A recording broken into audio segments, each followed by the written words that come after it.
Firewall म्हणजे नेमकं काय? समजा आपल्या बिल्डिंगमध्ये वॉचमन आहे. तो काय करतो, की आपल्या बिल्डिंगमध्ये कोण येतं, कोण जातं, कोण संशयास्पद आहे, ह्याचा रेकॉर्ड ठेवतो.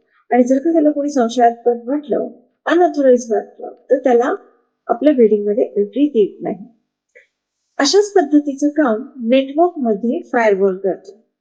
फायरवॉल काय बघतो, की कुठलं पॅकेट आलं, कुठलं पॅकेट गेलं, त्याच्यामध्ये एखाद्या आलेल्या पॅकेटमध्ये काही मॅलिशियस आहे का, व्हायरस आहे का, इन्फेक्टेड आहे का, त्याच्यामुळे आपल्या नेटवर्कमध्ये कुठला अननोन डेटा किंवा व्हायरस इंजेक्ट होणार आहे का, कुठल्या हॅकरनी घुसखोरी केलेली आहे का.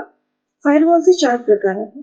Application layer firewall, स्टेटफुल firewall, packet filtering firewall आणि नेक्स्ट जनरेशन फायरवॉल. फायरवॉल नसलेलं नेटवर्क म्हणजे आपल्या बिल्डिंगचा ओपन गेट. कोणीही त्याची गाडी पार्क करू शकतं, कोणीही येऊ शकतं, कोणीही जाऊ शकतं.